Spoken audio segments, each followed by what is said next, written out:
JBNN will keep you informed. I'm Michelle Jones, and in the news, alleged teen suspect hospitalized after a foiled beryllium robbery attempt in Manchester. A 19-year-old suspect has been hospitalized under police guard following Monday night's attempted robbery of a beryllium team in Greyground, Manchester. The suspect was injured during a shootout that left one of his accomplices dead. A police source said the suspect is from St. Catherine. It was found during a search of Greyground on Monday night after the police observed a trail of blood near the scene. Reports suggest that a group of gunmen attacked the security team at a distribution center shortly before 7 p.m. During a reported shootout, one of the gunmen was shot and killed. Police are searching for accomplices who managed to escape. Meanwhile, Rhoda Crawford, Member of Parliament for Manchester Central, is commending security personnel for thwarting the attempted robbery. Crawford, speaking to journalists near the scene, condemned the attack. The police and the military arrived quickly. No staff member or security personnel were injured in the attack. I hope this sends a signal to those bent on creating mayhem in our constituency, our parish, our country, that your end can be very fatal, she said. I want to commend the swift action of the Jamaica Constabulary Force and the Jamaica Defence Force assigned to this area, and also the security staff here for their bravery and swift action, added Crawford. American woman identified as one of two fatalities in St. James crash. The woman, one of two who perished in an accident along the Lilliput Main Road in St. James early Tuesday morning, has been identified as an American. She is Portia Anglin, a 30-year-old from a Minnesota address. Reports said that Anglin was a passenger in a Toyota Voxy, which was traveling in the direction of Falmouth in Trelawney, when it collided with a truck laden with cement just before 8 a.m. The driver, who had to be extricated from the vehicle, also perished during the incident. 3 other people also sustained injuries and were taken to hospital. Assault rifle seized in Mountain View. Police seized an assault rifle on Mountain View Avenue in Kingston on Tuesday. The seizure occurred during a joint police-military operation between 8 a.m. and 11 a.m. However, no arrest has been made in connection to the find. According to reports, the black M4A1 assault rifle was found wrapped in a white sheet with a magazine affixed, loaded with 10 rounds, 5.56mm cartridges. The firearm was also fitted with a telescopic sight and laser lights. Other items found were a red, white, and green sock marked Liverpool, containing an additional 46 rounds of 5.56mm cartridges. The search also yielded 2 black and white knee pads, 1 black bulletproof vest, 1 black inside pistol holster, 4 black rifle slings, 1 bottle of gun oil, and a Jamaican passport bearing the name Roxroy Stephen Manning. St. James Police used CCTV to nab murder suspect. A 19-year-old male who was granted bail in the Western Regional Gun Court in September is one of 2 men implicated in the murder of 34-year-old vendor Akeem Robinson, who was killed 2 weeks ago on Fosdick Road in Montego Bay.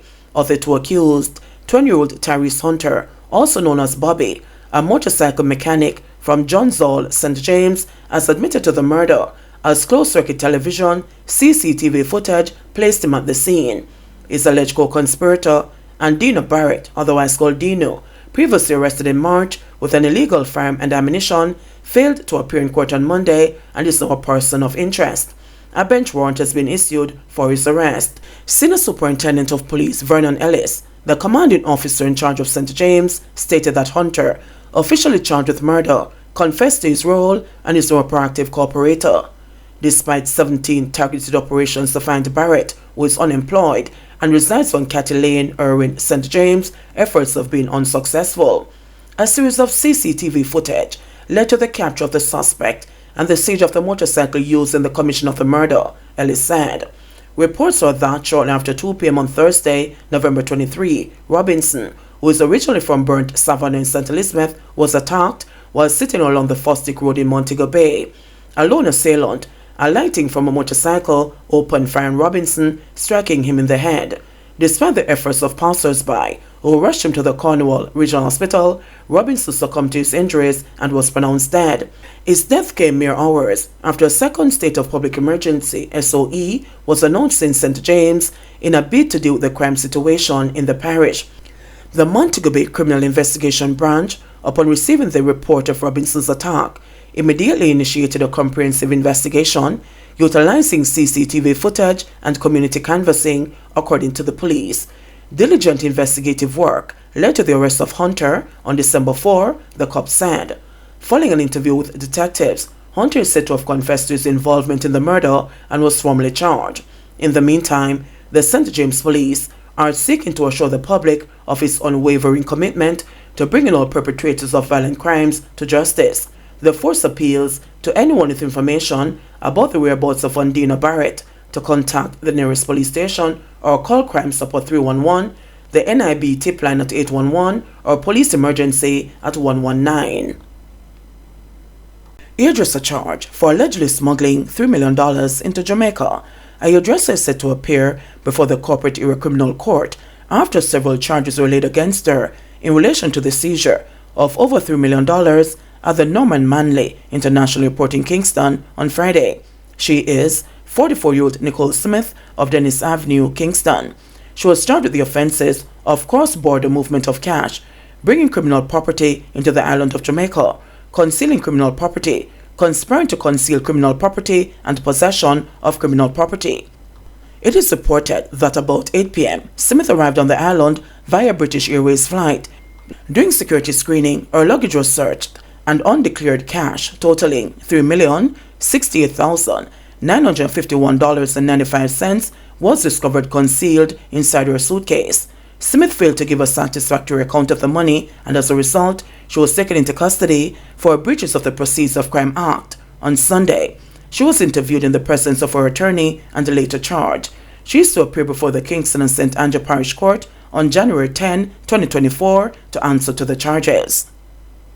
St. Catherine Senior found with his head bashed in. Police in the St. Catherine South Division have launched an investigation into the murder of a senior citizen whose body was discovered in Planters Hall District Tuesday morning. That is Linford Robinson, a 69-year-old shopkeeper of Planters Hall District. Robinson failed to report to work in the community on Tuesday morning, and a friend went in search of him. It is reported that Robinson's body was found with the head bashed in. His bloodied body was then on his front doorstep. Investigators theorize that Robinson died between 8 p.m. on Monday and 8 a.m. on Tuesday.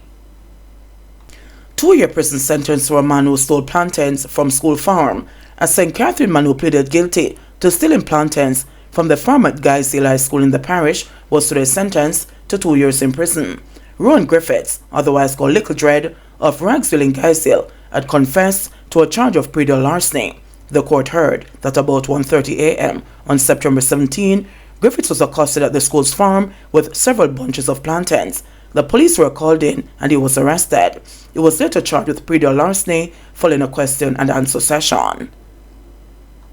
Cabby accused of causing death of 5 people granted $7 million bail. Delroy Rodney, the 47-year-old cabby, was being charged with 5 counts of causing death by dangerous driving, was on Tuesday granted bail in the sum of $7 million. Rodney made his second court appearance before the Westmoreland Circuit Court on Tuesday morning. Attorneys Lambert Johnson and Faith Salmon, representing the taxi operator, had initiated a bail application last Wednesday when the case was moved to the High Court, but due to time constraints, the matter was pushed to Tuesday. The prosecution objected to bail for Rodney on the premise that he is a flight risk, and it was alleged that he fled the scene.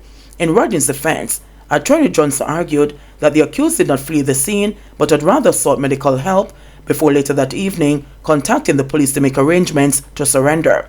Justice Courtney Day suggested that the accused turned himself in within a reasonable time.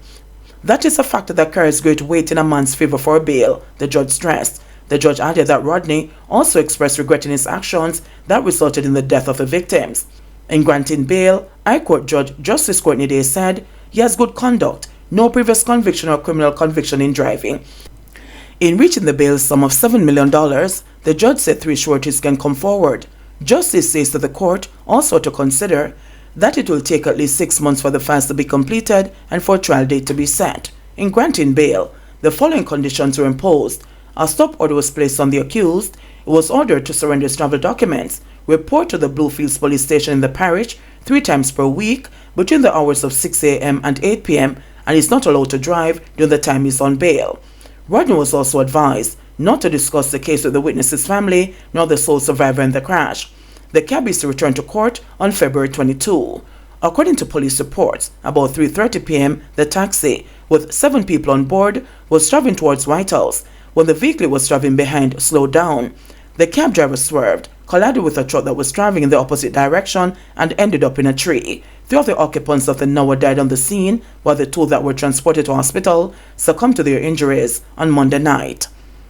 JBN, we keep you informed. Please remember to subscribe, like, share, leave us a comment, and click the notification bell to receive our daily news items.